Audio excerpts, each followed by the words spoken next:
भक्ति की धारा है समर्पण। भगवान के प्रति समर्पण होना ये भक्ति की तीसरी धारा है। तेरा तुझको अर्पण क्या लागे मेरा। लेकिन ऐसा भाव बनना बड़ा मुश्किल है। कल भी हमने कहा था कोई अच्छा काम कर लिया तो किसने किया, मैंने किया। बुरा कर दिया तो ठाकुर जी ने कर दिया।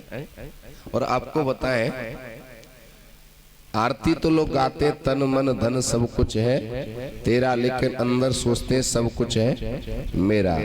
ठाकुर जी को कोई चीज भेंट करनी हो ना तो बाजार में जाएंगे तो दुकानदार से पहले ही कह देंगे, ए दुकानदार थोड़े सस्ते वाले फल दे देना, क्योंकि जो है ठाकुर जी को चढ़ाने।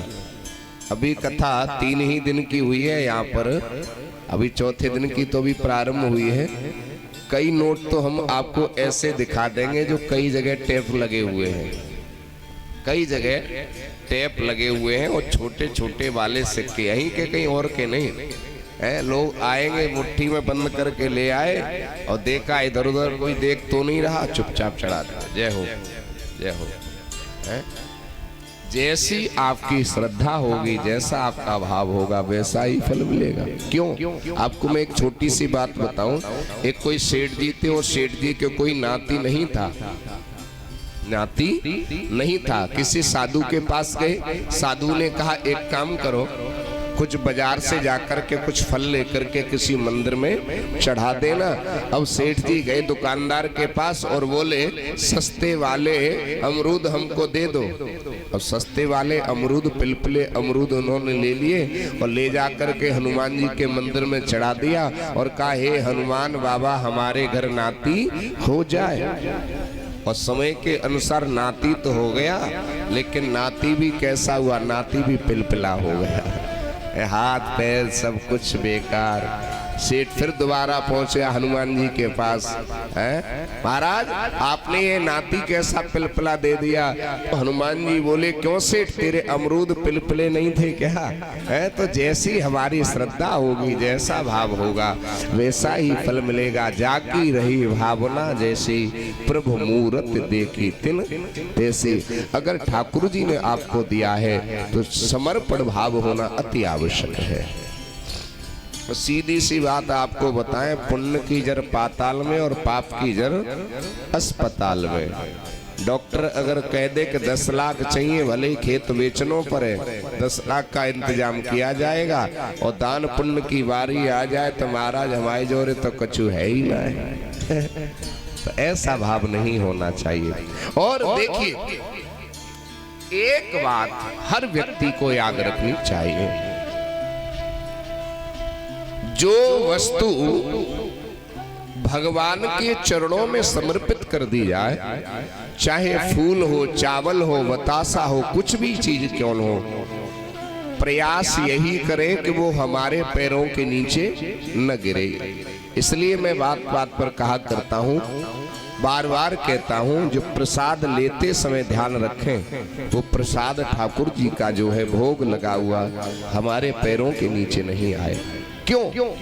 क्योंकि देखिए भागवत का बड़ा सुंदर प्रसंग है। एक बार दुर्वासा ऋषि भगवान के वैकुंठ धाम गए। भगवान ने प्रसन्न होकर के अपनी प्रसादी माला दुर्वासा ऋषि को पहना दी, और दुर्वासा ऋषि उस माला को पहन करके सीधे स्वर्ग में इंद्र के पास चले गए। इंद्र बड़ा प्रसन्न हुआ, इंद्र ने बड़ा ही सुंदर स्वागत किया। क्यों? एक बड़ा सुंदर भाव है, कहते हैं जिनके गृह पावन भये संत पधारे आए, वह घर पवित्र हो जाता है जिस घर में संत और ब्राह्मण का चरण पड़ जाता है। और जिस घर में संत ब्राह्मण नहीं आते हो, समझ लो वो घर तो केवल शमशान के समान है। तो इंद्र बड़ा प्रसन्न हुआ। इंद्र ने दुर्वासा ऋषि की बहुत सेवा पूजा की। तो दुर्वासा ऋषि ने प्रसन्न होकर के अपनी प्रसादी माला इंद्र को पहना दी और आशीर्वाद देकर के वहां से चले गए। अब दुर्वासा ऋषि तो पहना करके चले गए, इंद्र ने क्या किया, उस माला को उतार करके ऐरावत हाथी के गले में डाल दिया। हाथी ने क्या किया, उस माला को तोड़ मरोड़ करके पैरों के नीचे कुचल दिया। उसका परिणाम यह हुआ, देवताओं को लक्ष्मी से हीन होना पड़ा। देवताओं के पूरे राज्य को दैत्यों के राजा बलि ने छुड़ा लिया। अब तो देवता मारे मारे भटकने लगे। सारी संपत्ति को दैत्य लोग छुड़ा करके ले गए। रोते रोते सभी देवता भगवान के पास गए। भगवान ने कहा, एक काम करो, तुम सब देवता मिलकर के जाकर के दैत्यों से संधि कर लो। संधि का मतलब होता है मित्रता। क्या होता है? मित्रता। संधि माने जुड़ना। और एक कहावत भी चली आ रही है, आप सभी जानते होंगे कि अपने काम के लिए गधा को भी, जोर से बोले, गधा को भी। अब गधा को जब बाप बनाओगे तो गधा का बेटा कौन होगा? महागधा होगा। होगा कि नहीं होगा? है? अच्छा, इतने लोगों में आप बताइए, किसी ने भी कभी गधा को हंसते हुए देखा है? गधा को हंसते हुए देखा है? नहीं देखा होगा। अच्छा, मनुष्यों को रोते हुए सबने देखा होगा। किसी दिन अगर गधा हंसते हुए नजर आए तो समझ लो वो मनुष्य बनने की तैयारी कर रहा है, और किसी दिन मनुष्य रोते हुए नजर आए तो समझ लो वो गधा बनने की तैयारी कर रहा है। और मनुष्य ईमानदारी से गधा ही है। पूरा जीवन ढोते ढोते कमाते कमाते निकल जाता है, आखिर में मिलता कुछ नहीं है। कहते हैं, कमाले मन चाहिए दौलत, कमाले हीरे और मोती, यह भी याद रखना भक्तों के कफन में जेब नहीं होती है। साथ वही जाएगा जो तुमने अच्छे कर्म किए हैं या बुरे कर्म किए हैं। कर ले लाख बेईमानी, संगन जावे कोड़ी कानी, रहे नाम ना निशानी, खाली हाथ जाना होगा। पाप जी भर के कमा ले, कोठे बंगले भी बना ले, बैंक बैलेंस बढ़ा ले, पर अंत पछताना होगा। काम कर ले सारे जाली, अंत दोनों हाथ खाली, दुनिया देगी तुझे गाली, जब तू रवाना होगा। अब भी विषयों से मुख मोड़, एक दिन कोठी बंगला छोड़, और सारे जग से नाता तोड़कर शमशान ठिकाना होगा। शम आने बराबर, जहां पर सबकी शान बराबर हो जाए। आपको एक बहुत अच्छा दृष्टांत मैं बताऊं। भगवान ने मनुष्य को, गधे को, कुत्ते को और उल्लू को, पीछे आवाज समझ में आ रही है भाई लोग? मनुष्य को, गधे को, कुत्ते को और उल्लू को, चारों को भगवान ने बराबर बराबर आयु दी। कितनी कितनी? 40 वर्ष मनुष्य को दी, 40 वर्ष गधे को दी, 40 वर्ष कुत्ते को दी, 40 वर्ष उल्लू को दी। बराबर बराबर आयु दी। अब गधा भगवान के पास पहुंच गया। कहा, प्रभु आपने मुझे 40 वर्ष आयु दे दी है, कब तक मैं भार ढोता रहूंगा? क्योंकि गधा का मालिक कभी गधा को शाबाशी नहीं देता है, जब देगा तब दो डंडा देगा, पिटाई करेगा। कहा 40 वर्ष तक मैं कब तक भार ढोता रहूंगा, इसलिए प्रभु मेरी आयु थोड़ी कम कर दो। भगवान बोले कितनी कर दे? बोले 50-50, बिल्कुल आधी कर दो, 20 वर्ष आयु कर दो। तो भगवान ने गधे की आयु कितनी कर दी? 40 में से 20 कम कर दिए, कितनी बची? 20 बची। अब भगवान सोचने लगे, इस 20 वर्ष को मैं किसे दे दूं? तब तक मनुष्य पहुंच गया, प्रभु 40 वर्ष से मेरा काम नहीं चल रहा है, थोड़ी सी आयु मेरी बढ़ा दीजिए। तो भगवान ने क्या किया, जो गधे की आयु थी ना वो उस मनुष्य को दे दी। अब 40 में 20 जोड़ लीजिए तो कितने हो गए? 60। कितने हो गए? 60। मनुष्य की आयु कितनी हो गई? 60 साल की। कितनी हो गई? 60 की। उसके बाद कुत्ता भगवान के पास पहुंच गया, प्रभु आपने मेरी आयु ज्यादा दे दी है, मैं कब तक द्वार द्वार भटकता रहूंगा, क्योंकि सुजायतपुर की देवियां ऐसी हैं, मैं कुछ खाने के लिए घर पहुंच जाऊं तो डंडा मार के भगाने लगती हैं? कब तक भटकता रहूंगा, इसलिए मेरी आयु कम कर दो। कुत्ते से पूछा भगवान ने कितनी कर दे? कि बिल्कुल आधी। तो 40 में से 20 आयु कुत्ते की घटा दी। कितनी कर दी? 20 कर दी। भगवान सोचने लगे इसको मैं किसे दूं? फिर मनुष्य पहुंच गया, प्रभु अब 60 साल से काम नहीं चल रहा है, थोड़ी सी आयु और बढ़ा दीजिए। तो जो कुत्ते की आयु थी वो भगवान ने किसको दे दी? मनुष्य को दे दी। अब 60 में 20 जोड़ दीजिए, कितने हो गए? 80। कितनी आयु हो गई मनुष्य की? 80। उसके बाद उल्लू भगवान के पास पहुंच गया, प्रभु 40 वर्ष में कब तक जागता फिरूंगा, क्योंकि उल्लू को रात में नींद नहीं आती है।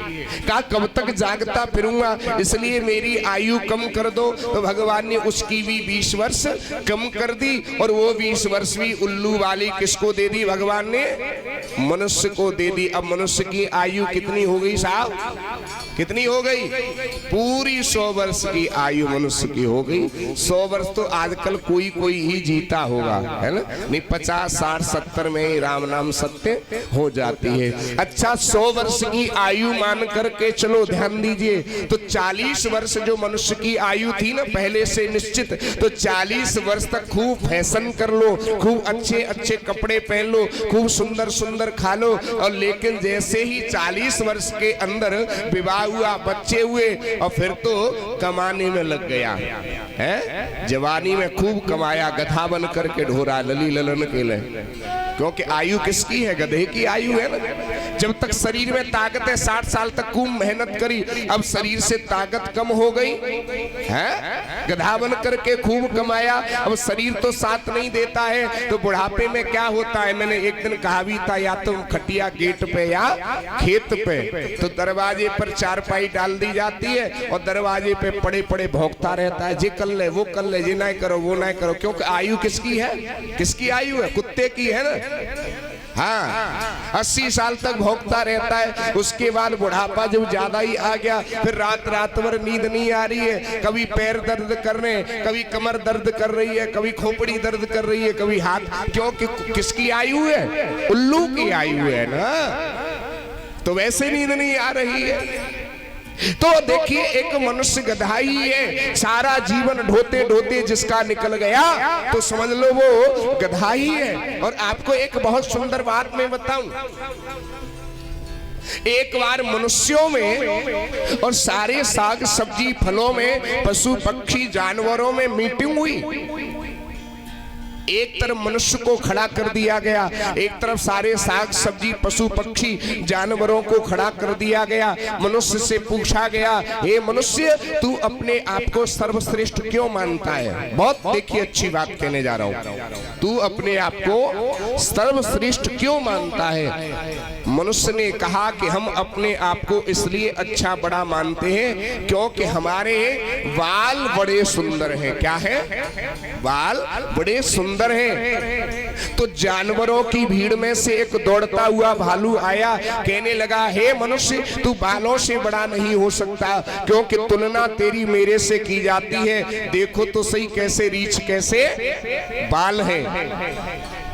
मनुष्य ने सोचा क्या हम हार जाएंगे? और कोई बात?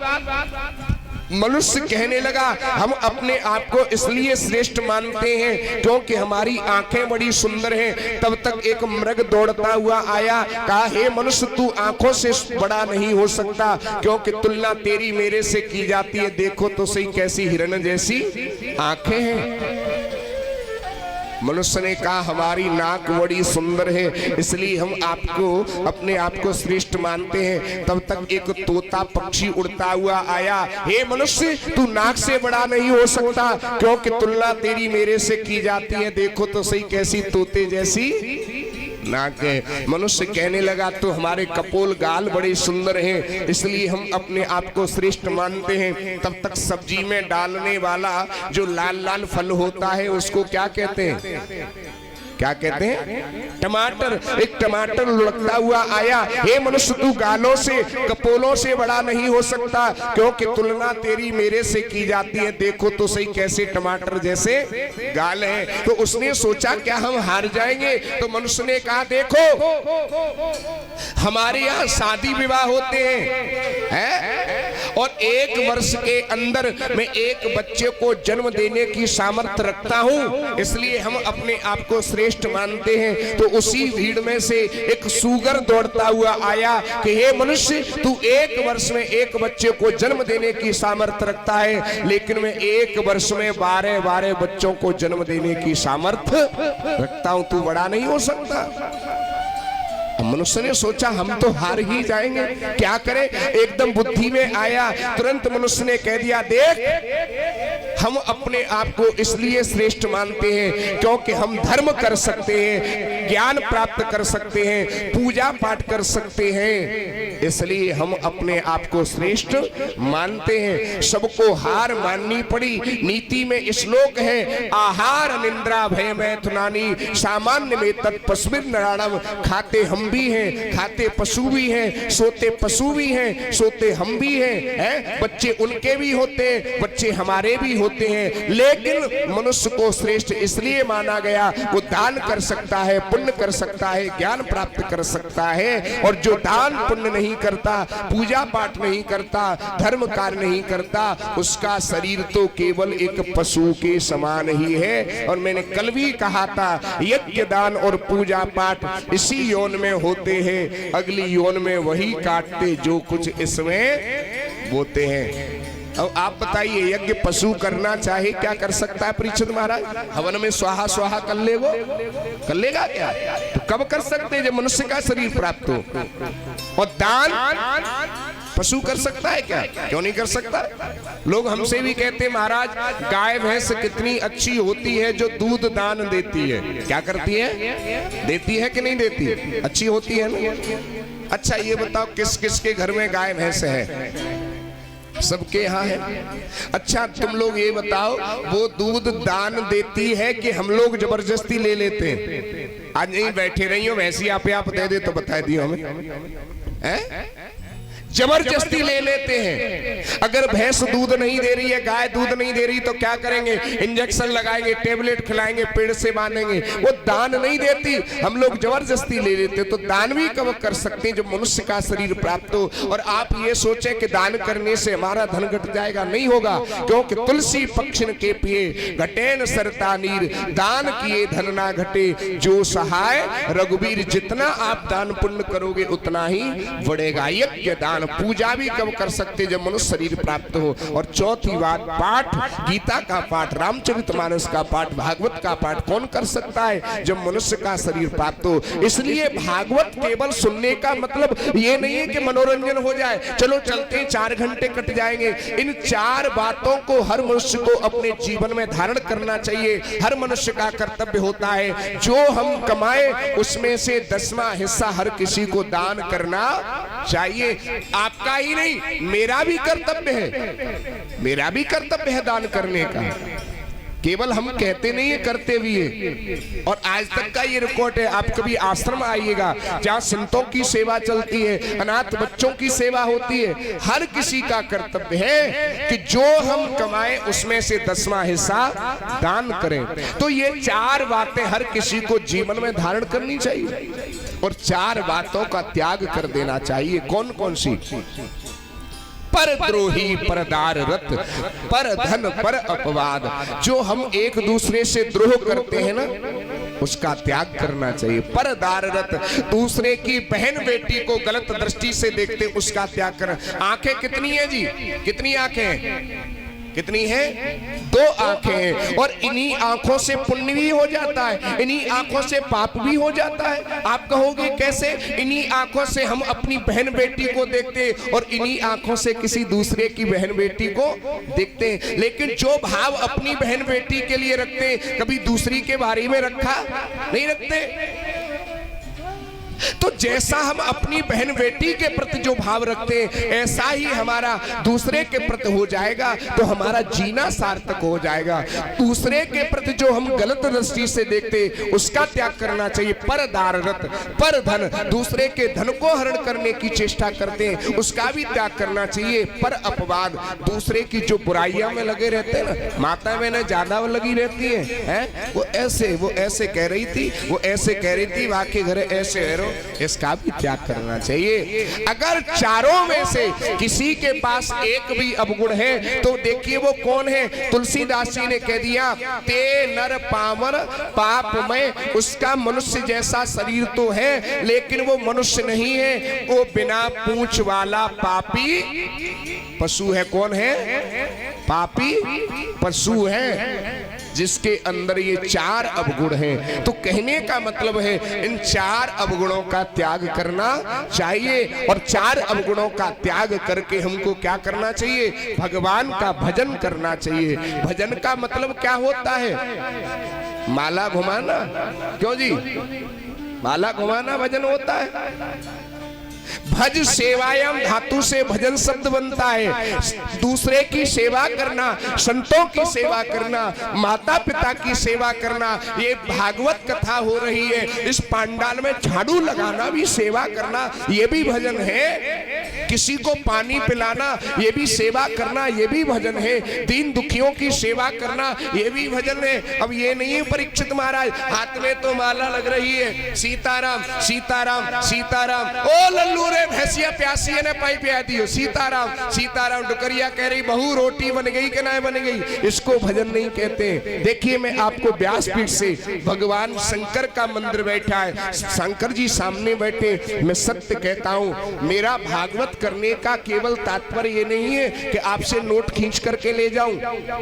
मास्टर साहब 5 घंटे माला लेकर के आंख बंद करके मेरे से भी नहीं बैठा जाता है। मेरे शरीर में इतनी तकलीफ होती है, आप देखें कमरे में मैं लेटा रहता हूं, अधिकतर इतना दर्द हो जाता है बैठे बैठे, तो 5 घंटे में खुद नहीं बैठ सकता, राम नाम जप मैं नहीं कर सकता। क्यों? क्योंकि ये मन इतना चंचल है, जैसे ही ध्यान करने के लिए बैठोगे ये मन चाहे जा घूमने लगता है। आप बताइए यहां से एटा पहुंचने में कितना टाइम लगता है? कितना लगता है? 1 घंटा मान के चलो, आध घंटा, और अगर मन को पहुंचना हो तो कहने की देरी हुई, चौराहे पर पहुंच गया। तो मन ये इतना चंचल है कि भगवान के भजन में नहीं लग सकता। तो मेरा केवल एक ही लक्ष्य, 5 घंटे कथा करके खुद भी पापों से बचें और दूसरों को भी पापों से बचाएं। यही कर्तव्य हर किसी का होना चाहिए। और भजन करें, सेवा करें, दान करें, इससे बड़ा कोई तीर्थ नहीं, इससे